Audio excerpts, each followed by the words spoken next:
Assalamualaikum warahmatullahi wabarakatuh. Pertama-tama kami ucapkan terima kasih kepada Ibu Meta Nursita, SEMAK, selaku dosen pembimbing pada mata kuliah teori akuntansi. Di sini kami akan membahas perubahan harga. Sebelum melanjut ke materi, alangkah baiknya kami memperkenalkan anggota kami terlebih dahulu. Yang pertama ada Jovanka Safira, yang kedua ada Nifa Sabila, dan saya sendiri yang ketiga, Nabila Khairunida.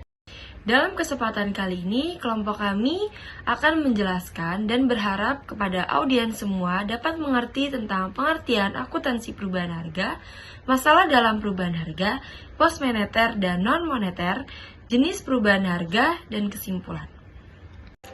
Yang pertama ada perubahan harga. Akuntansi perubahan harga adalah bagian dari pelaporan keuangan untuk mencapai tujuan penyajian informasi keuangan. Akuntansi perubahan harga melengkapi kerangka akuntansi pokok berbasis biaya historis dengan kerangka akuntansi alternatif berbasis nilai harga. Akuntansi perubahan harga adalah perlakuan akuntansi terhadap perubahan atau selisih harga. Pengertian perubahan harga menurut para ahli adalah perbedaan jumlah rupiah yang dapat digunakan untuk membeli barang atau jasa yang sama pada waktu yang berbeda. Dalam keadaan terjadi perubahan harga, biaya historis dipertahankan karena alasan keterandalan dan keterujian data. Kondisi perubahan harga sangat mencolok. Keberpautan informasi dengan keputusan menjadi berkurang. Agar kualitas keterandalan dan keterpautan dapat dicapai, kerangka akuntansi pokok harus dilengkapi dengan informasi perubahan harga untuk menunjukkan pengaruhnya terhadap laba dan neraca. Masalah perubahan harga. Masalah yang timbul akibat perubahan harga yang pertama ada penilaian. Masalah penilaian berkaitan dengan dasar yang harus digunakan untuk mengukur nilai pos pada suatu saat. Nilai aset individual atau spesifik akan berubah kalau dibandingkan dengan aset tertentu yang lain meskipun daya beli uang tidak berubah. Perubahan ini disebabkan oleh penggunaan teknologi yang berbeda atau kemampuan produk baru yang lebih tinggi.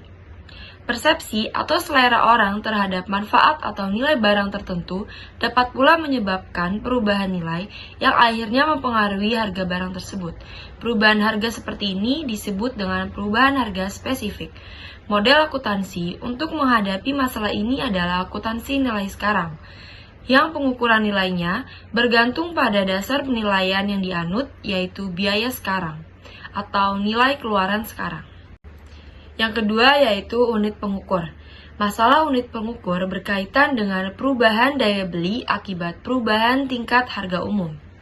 Daya beli uang dapat berubah sehingga unit moneter sebagai pengukur nilai tidak bersifat homogenus lagi karena berkaitan dengan waktu. Perubahan nilai unit pengukur ini terjadi karena perubahan tingkat harga secara umum dalam ekonomi suatu negara. Artinya, kalau nilai atau manfaat suatu barang tidak berubah, maka jumlah unit moneter yang dapat digunakan untuk memperoleh barang yang sama akan berbeda dari waktu ke waktu, karena daya beli uang berubah. Secara umum, daya beli uang semakin menurun karena adanya inflasi. Yang ketiga ada kapital. Masalah kapital berkaitan dengan pengertian laba sebagai selisih dua kapital yang harus ditentukan jenisnya, yaitu finansial atau fisik. Untuk menentukan laba dengan mempertahankan kapital, tiga hal penting dalam mengukur kapital harus dipertimbangkan, yaitu yang pertama, dasar penilaian, yang kedua ada skala pengukuran, dan yang ketiga ada jenis kapital. Bila jenis kapital dipertahankan, model akuntansi untuk mengatasi masalah perubahan harga adalah harga sekarang atau kapital fisik, atau sering disebut juga dengan akuntansi nilai pengganti yang secara teknik sama dengan akuntansi biaya sekarang. Perbedaannya terletak pada penyajian dan interpretasi jumlah rupiah untuk mempertahankan kapital dalam laporan laba rugi. Pembahasan selanjutnya yaitu tentang pos moneter dan non-moneter. Perubahan harga pos-pos laporan keuangan dapat dikategorikan menjadi dua pos, yaitu yang pertama moneter. Pos-pos moneter berkaitan dengan masalah untung atau rugi daya beli. Pos-pos moneter terdiri atas aset moneter dan kewajiban moneter. Aset moneter adalah klaim untuk menerima kas di masa mendatang dengan jumlah dan saat yang pasti, tanpa mengkaitkannya dengan harga masa datang barang dan jasa tertentu. Contoh aset moneter adalah piutang usaha. Selanjutnya yaitu kewajiban moneter, adalah keharusan untuk membayar utang di masa mendatang dengan jumlah dan saat pembayaran yang sudah pasti. Contoh kewajiban moneter adalah utang dagang, utang wesel, dan utang obligasi. Yang kedua yaitu non-moneter. Pos-pos non-moneter berkaitan dengan untung atau rugi penahanan.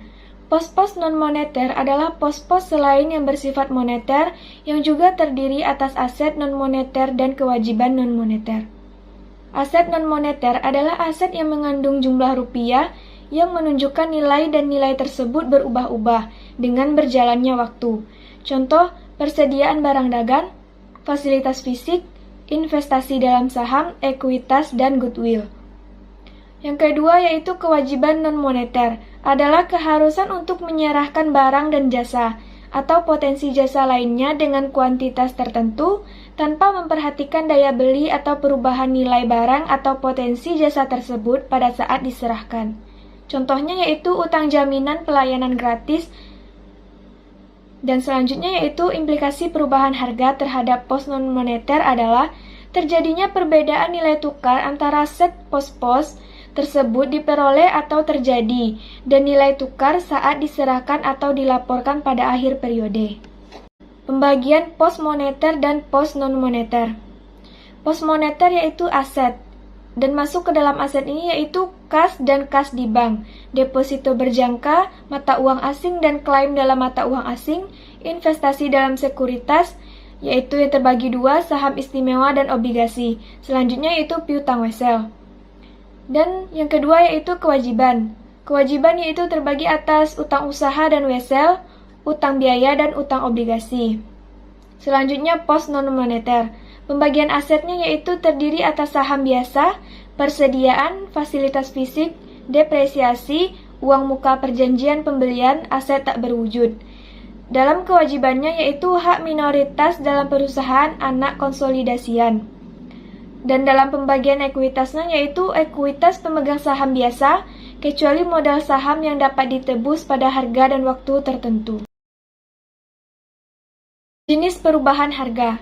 Definisi harga adalah mempresentasikan nilai tukar barang dan jasa pada suatu saat dalam suatu lingkungan ekonomi. Dari sudut aktivitas perusahaan, barang dan jasa dapat diklasifikasikan menjadi barang masukan, faktor produksi, atau barang keluaran produk. Harga masukan adalah harga faktor produksi dan harga barang atau jasa antara yang diperoleh untuk tujuan diolah lebih lanjut, atau harga keluaran adalah harga barang dan jasa yang dijual sebagai produk perusahaan. Dari sudut pasar barang, pasar faktor produksi disebut pasar masukan atau input market, dan pasar produk akhir disebut pasar keluaran atau output market. Klasifikasi ini melandasi penilaian untuk menentukan harga sekarang. Jenis perubahan harga yang pertama yaitu perubahan harga umum. Perubahan harga umum mencerminkan perubahan nilai tukar atau daya beli uang. Adanya perubahan harga umum dapat menimbulkan untung atau rugi daya beli yang tidak tampak dalam akuntansi biaya historis. Perubahan tersebut disebabkan oleh kekuatan-kekuatan faktor ekonomi, seperti tersedianya uang atau kecepatan beredarnya uang, dibandingkan dengan tersedianya barang atau jasa dalam perekonomian suatu negara. Penyebab lain adalah ketidakseimbangan antara permintaan dan penawaran barang dan jasa secara umum, atau perubahan harga pasar dunia untuk komoditas dasar tertentu. Misalnya, minyak bumi, emas, atau kayu lapis. Secara teoritis, jika tidak terdapat perubahan struktur barang atau jasa tertentu, perubahan harga umum ditandai oleh perubahan seluruh harga barang dan jasa dengan tingkat dan arah yang sama. Selanjutnya yaitu interpretasi untung atau rugi daya beli perubahan harga umum. Untung atau rugi yang melekat pada aset ini mempengaruhi besarnya laba melalui depresiasi atau pada saat aset terjual. Dengan adanya untung daya beli, harga aset yang dibebankan sebagai biaya depresiasi akan menjadi lebih rendah dan laba menjadi lebih besar sebesar untung tersebut. Oleh karena itu, untung daya beli sebenarnya dapat diinterpretasikan sebagai bagian dari laba periode yang terrealisasi. Selain itu, laba atau rugi daya beli adalah sarana untuk mempertahankan kapital dalam kebijakan dividen.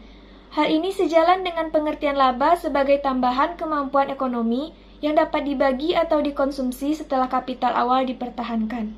Perubahan harga spesifik. Perubahan harga spesifik mencerminkan perubahan karakteristik barang tertentu akibat teknologi atau selera terhadap barang. Peristiwa perubahan harga spesifik menimbulkan untung atau rugi penahanan yang melekat pada laba biaya historis. Pengertian perubahan harga spesifik adalah perubahan harga barang tertentu karena nilai intrinsik barang tersebut berubah, sehingga nilai tukarnya juga berubah baik di pasar masukan maupun di pasar keluaran. Perubahan harga spesifik dapat terjadi karena berbagai faktor antara lain yang pertama, selera pelanggan, yang kedua, teknologi di bidang teknik industri, yang ketiga, spekulasi atau perubahan harapan masyarakat terhadap kuantitas barang dan jasa tertentu yang tersedia. Implikasi akuntansi perubahan harga spesifik. Dalam akuntansi biaya historis, perubahan harga spesifik ini tidak diperhatikan dan dengan sendirinya berubah akan tersembunyi dalam perhitungan laba. Hal ini sering dikritik sebagai kelemahan akuntansi biaya historis, karena angka laba tidak menggambarkan efisiensi operasi perusahaan yang sebenarnya. Seandainya pengaruh perubahan harga spesifik tersebut dikeluarkan dari perhitungan laba, pengaruh ini akan menjadi untung atau rugi penahanan. Interpretasi laba ditahan harga spesifik. Akuntansi biaya sekarang adalah model untuk mengatasi kelemahan model biaya historis dalam hal terjadi perubahan harga spesifik. Untung penahanan merupakan informasi tentang jumlah rupiah untuk mempertahankan kapital. Dari segi evaluasi kinerja manajemen, akuntansi biaya sekarang sebenarnya memberi informasi tentang kegiatan yang benar-benar merupakan upaya manajemen yang ditunjukkan oleh operasi laba. Dengan kata lain, laba operasi adalah hasil aktivitas produktif, sedangkan untuk penahanan adalah hasil kegiatan penahanan aset.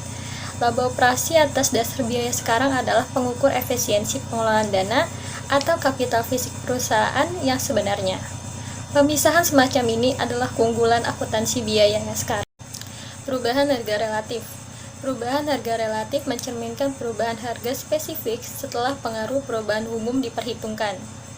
Perubahan harga tersebut mempunyai implikasi yang berbeda terhadap akuntansi biaya historis. Telah disebutkan bahwa memisahkan perubahan harga spesifik dari perubahan daya beli sangat sulit untuk dilakukan, karena kedua faktor yang menyebabkan perubahan tersebut bekerja secara serentak. Perubahan harga relatif mengukur tingkat penyimpanan perubahan harga barang atau jasa tertentu terhadap perubahan akibat perubahan tingkat harga umum seluruh barang dan jasa.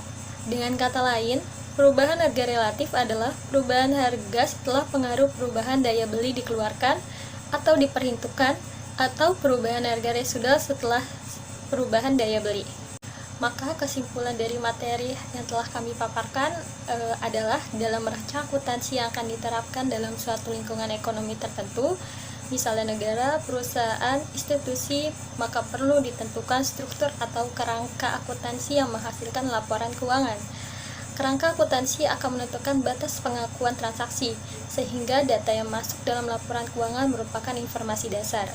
Sehingga untuk melengkapi informasi tersebut, maka disusunlah informasi tambahan.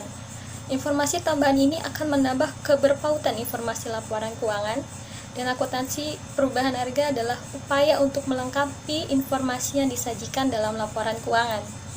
Untuk memudahkan implementasi perubahan harga, sebaiknya dibuat susun standar operasional prosedur atau SOP sebagai pedoman dan panduan kegiatan perusahaan. Sekian dari presentasi kelompok kami, kurang lebihnya kami mohon maaf. Wassalamualaikum warahmatullahi wabarakatuh.